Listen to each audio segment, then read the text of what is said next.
Lucas capítulo 15, versículos 1 a 3 y 11b a 32. Oiga la palabra del Señor.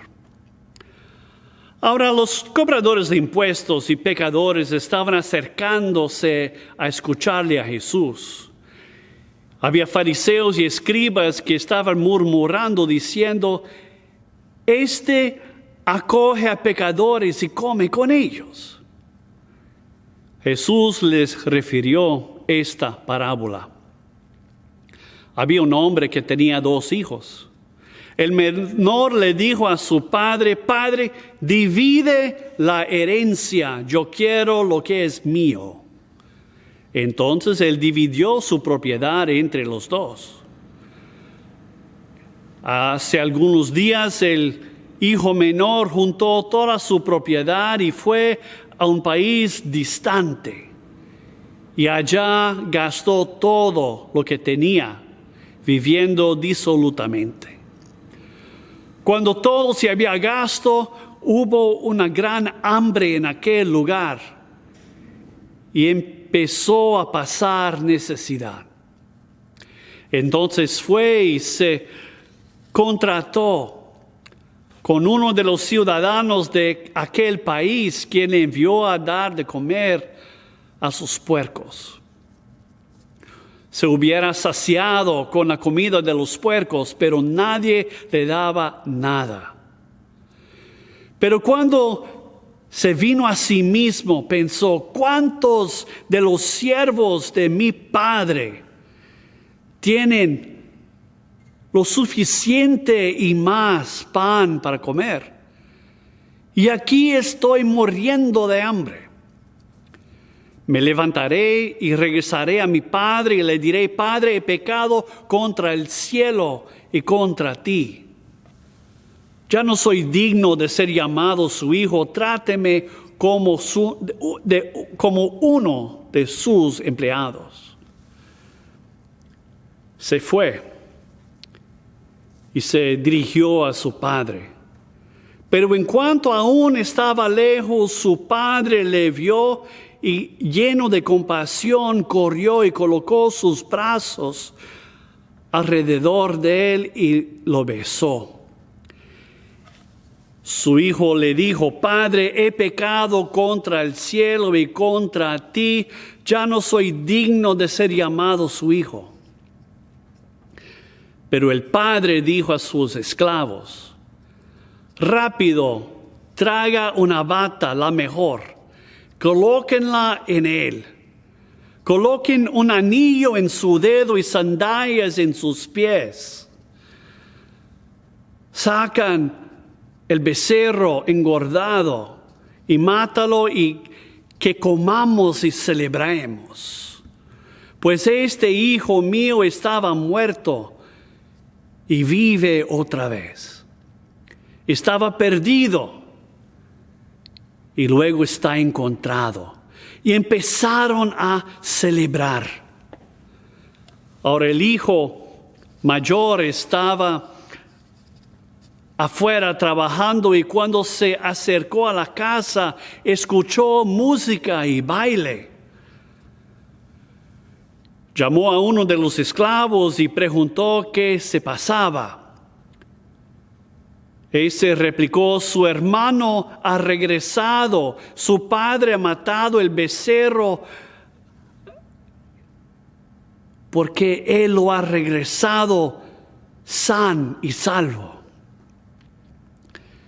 Se enojó.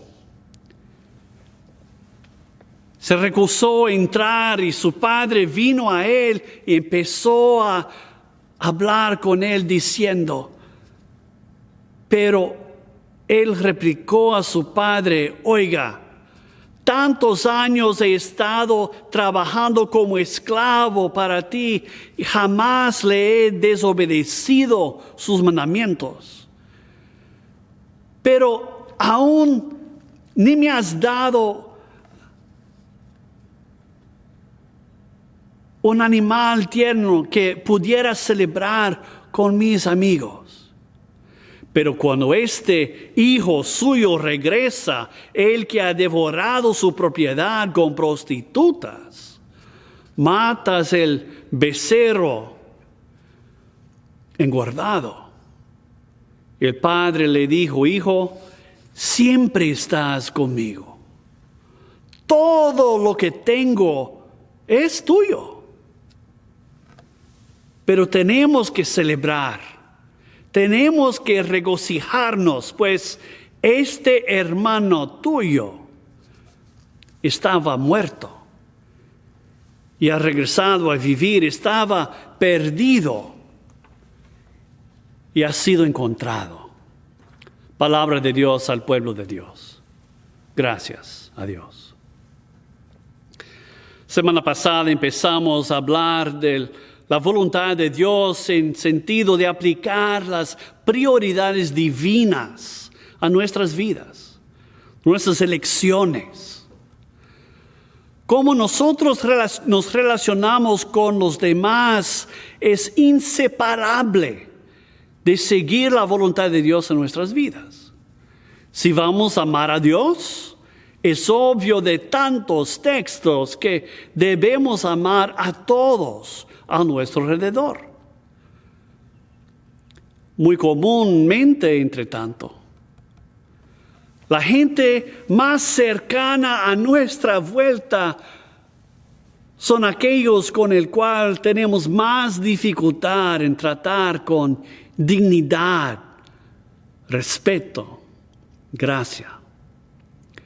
¿Cómo podemos seguir la dirección de Dios sin tratar uno al otro de forma apropiada, sin valorizar la plena humanidad del otro, sin honrar al otro de acuerdo a la forma que Dios nos ha tratado y honrado a nosotros? La gracia no parece ser una forma muy fácil para que nosotros aceptemos y apliquemos, ni a nosotros ni a los demás. Tenemos un deseo para negar gracia, colocarnos en alguna posición inferior a lo que Dios quisiera. En el pasaje de hoy vemos que ciertas personas religiosas estaban murmurando sobre las relaciones que Jesús estaba construyendo con gente que no merecía. Cobradores de impuestos que trabajaban por los romanos opresores, que extorsionaban a su propia gente. Eran entre aquellos que se podía encontrar siguiéndole a Jesús. Otros, obviamente tachados de pecadores, eran parte de su grupo. Esta gente más visiblemente religiosa no estaban tanto en contra de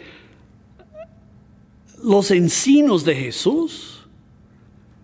Estaban más preocupados que Jesús estaba relajando condenación y juicio a favor de gracia.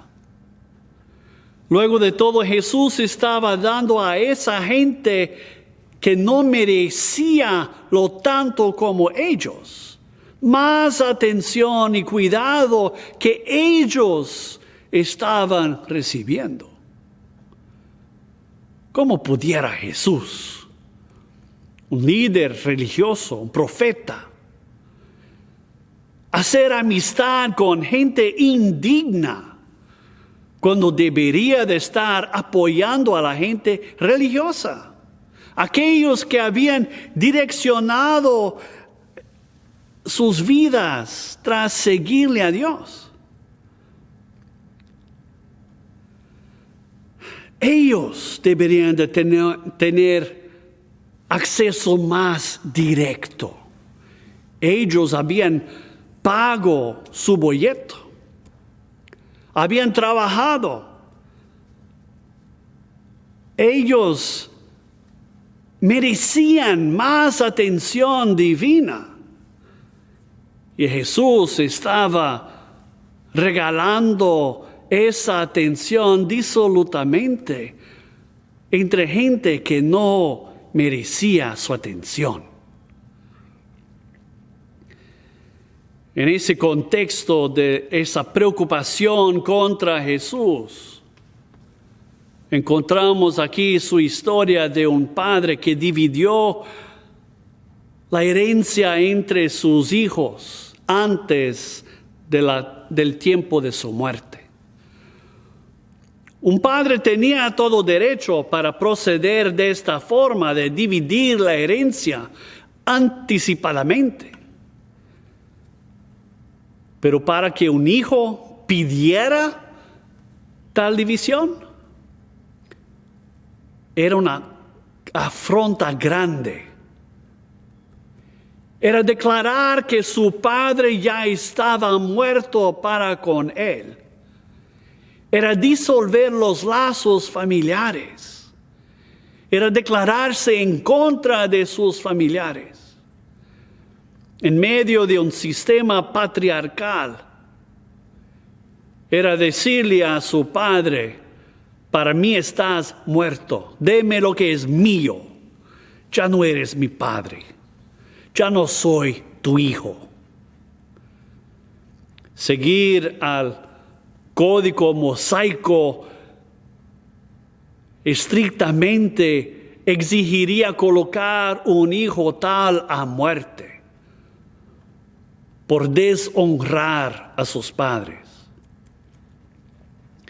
Quizás estemos un poco más acostumbrados a escuchar historias de padres echando fuera a hijos, a esposos y esposas divorciándose, hermanos dividiéndose uno al otro, o amigos partiendo en amistad. Es difícil para nosotros procesar tal declaración de este hijo, pero la afrenta no podría ser mucho más grave. Pero este padre que ha sido declarado muerto por su hijo menor, eligió gracia mediante tal afrenta. Su respuesta no estaba creciendo y siendo elaborado poco a poco a lo largo del tiempo. Desde el inicio eligió gracia. Dividió sus bienes sin condenación, abiertamente ofreciendo la porción apropiada a sus hijos. Incluso este que estaba cortando todos sus lazos familiares. Y se puso a esperar, esperando, anhelando que su hijo regresara en algún momento futuro. Cuando vio el hijo regresando, corrió a su encuentro con un abrazo, con un beso, una orden para que sus siervos le restauraran a la posición de un hijo amado. Es esto el significado de la bata, del anillo, de las sandalias. Este es mucho más que el hijo estaba procurando. Es más que él merecía. Es mucho más que él tuviera cualquier derecho de pedir. La respuesta del padre volvió todas las expectativas de esta historia de cabeza abajo. El hijo había partido con una declaración que su padre estaba muerto, y el padre, mirándolo, declara que su hijo es aquel que está regresando de muerte a vida, restaurándole a una posición de vida en su familia. Mientras que el padre estaba enfocado en la reconciliación de este hijo muerto y perdido, El otro hermano tuvo un enfoque diferenciado. Había pasado tiempo pensando en la repudiación que su hermano había hecho ante la familia. Ese hermano había salido escapando de sus responsabilidades, mientras él había quedado atrás con responsabilidad doble. Su indignación había crecido a lo largo del tiempo. Estaba enfocado en la herencia, su indignación, su pérdida, sus sentimientos. Estos eran impedimentos para que extendiera gracia, perdón y bienvenida. Luego de todo, si él simplemente aceptara el regreso de su hermano, sentía que esto estaría aplaudiendo los errores de este hermano. Invalidaría la superioridad de sus propias acciones. Sería una afrenta aún más antes los mandamientos mosaicos para honrar a los padres de uno. Para este hermano, lo difícil era aceptar al hijo porque él estaba pensando en el tratamiento de su hermano en relación a cómo eso valorizaba a él. Para el padre lo que era importante era reconciliación, redención. Él quiso que la familia fuera restaurada, incluso este hijo que había hecho mal. No estaba juzgando y condenando los méritos relativos de un hijo en contra del otro. No estaba enfocando en la integridad de la herencia. La gracia colocó pleno valor en cada cual de sus hijos, para que vivieran en sanidad, no preocupándose con condenación. Estaba valorizando a los dos frente a su dignidad como personas, cada uno de los cuales él amaba plenamente. Tales son los valores de Dios para con nosotros. Dios se preocupa mucho más en direccionarnos en un camino mejor que condenarnos por nuestras fallas. La gracia no se agarra, no se aferra a nuestros hechos del pasado para que los arreglemos de alguna forma. Más bien se enfoca en hacer las personas sanas, puras, completas, sin preocuparse con esas cosas.